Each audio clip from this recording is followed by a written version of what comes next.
Hello YouTube, Luigi here. Today I'm going to show you 9 unfinished styrofoam pieces. We'll discuss the reasons that they're unfinished at the end, and now that I've finally solved that problem, I am revisiting them and very aggressively bringing them to a state of finish where they can be exhibited. I'm actually going to describe some of my meanings and embedded symbolism in these pieces, at least starting with this one. And this is a major change in thinking for me, because I used to think that any artist who has to explain his work has failed. And then I remembered a very important professor I had in college, Professor Walter Widrig, who not only taught Renaissance and Baroque architecture, but he taught 20th century art. And he explained every single piece we looked at, painting, sculpture. And his insights gave me not only further insights into the meaning and value of the piece, but a great love for these pieces. And I consider his course very, very influential in the way the rest of my life went. So I call this piece ovum, O-V-U-M. Ovum in Latin, of course, means egg. You see the egg here. I don't know if my cursor is going to show up on this video. You see the egg smack in the middle, but what you can't see is that the front of this egg is about 1.5 inches in front of the rest of the piece surrounding it. So it's really bulging out at you. This swirly line here, swirling up from the bottom, is meant to symbolize, in a diagrammatic, stylized form, the tail of a sperm cell. So the sperm is racing up here to fertilize the egg. Let's go to the back. In the back we see it's hardly a fetus. Okay, it's a little more developed than the average fetus, which looks like a shrimp. In a uterus, here you see the cervix down here. So here we have this unborn baby, and he's quite chubby and healthy. Tell by the size of his butt here, like most unborn babies. But look at his face. The face has sharp, chiseled features. Now, most newborns, their faces look like potatoes, okay? But this one has sharp, chiseled features, as if to say, as if to symbolize, this is not really an infant. This is rather the incarnation of an ancient being in human form, God becoming man. The features symbolize that maturity rather than the infancy. So that's ovum. Boy, this is a piece, it's really more of an abstract. It's not deep in terms of content, meaning, and value. It's just a pattern. If I were to call it anything, I would call it swirled egg. And remember, each of these is in a state of incompletion. They need to be sanded and finished. This is the back side, swirled egg. These are really easy to do, except for the finishing, and that's why they got bogged down. These hearts, I actually saw them as to be honest, a production piece.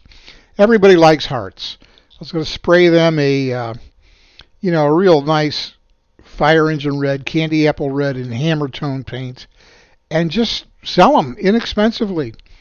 These are fun to do. And then I realized, if it were to become a production piece, these patterns are easily cut out precisely the same on a CNC machine. Well, part of the appeal of these is they're hand-drawn on the styrofoam and then hand-carved, and no two are alike.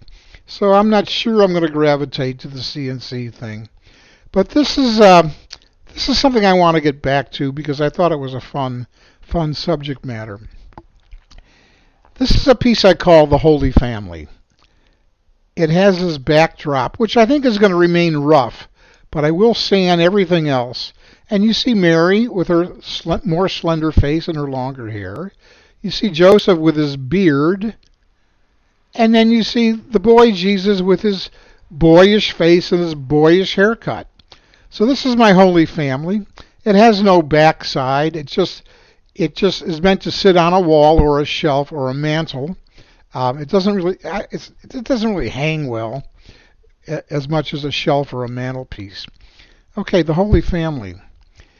This is a piece, I have no name for it now because it's going to be massively reworked. Massively reworked. You can see some of the symbolism here, what's going on here. It's pretty obvious, but I have great plans for this piece of making it even better.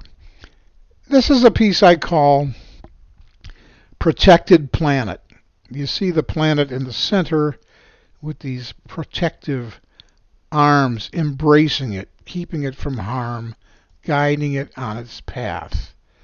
Protective Planet. And what's next? This is a piece I call Lady with a Long Face. And these are made out of different thicknesses of styrofoam glued together. And again, it occurred to me, this is eminently reproducible and eminently recut out on a CNC but they would be all alike. Here's the back side. See the hair, the little top of the butt crack, the hips, the bust line up here, didn't talk about that, and the groin and the hips. And you can see some of this has been sanded up here, down here, and the rest of it hasn't. So remember, they're all unfinished. I call this Transport Seraphim. Transport Seraphim. It's a concept from the Urantia book.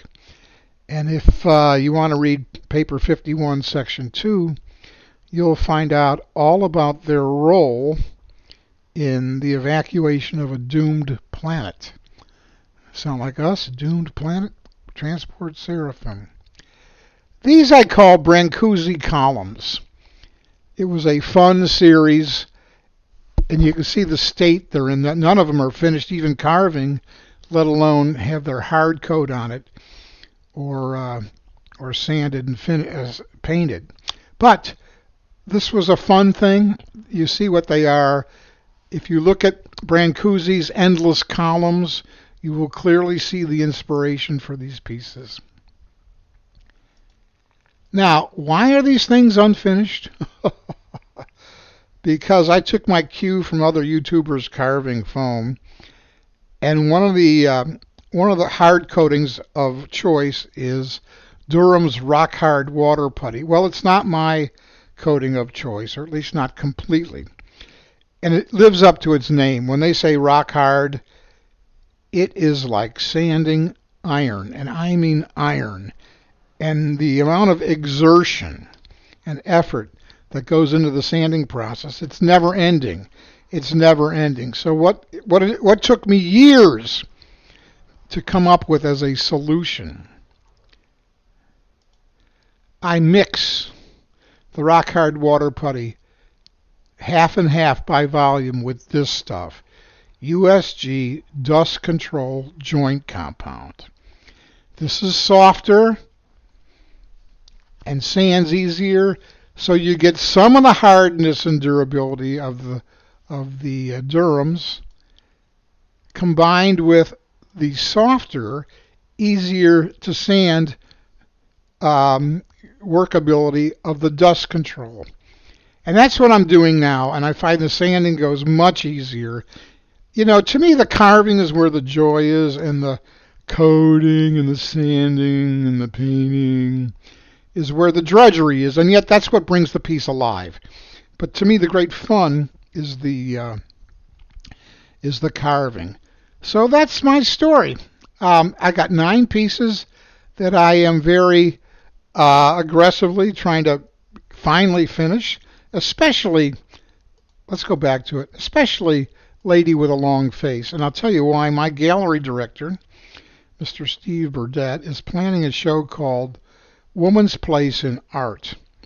And he doesn't know it yet, but he's going to show this piece in that show. There you go. So I have my own agenda.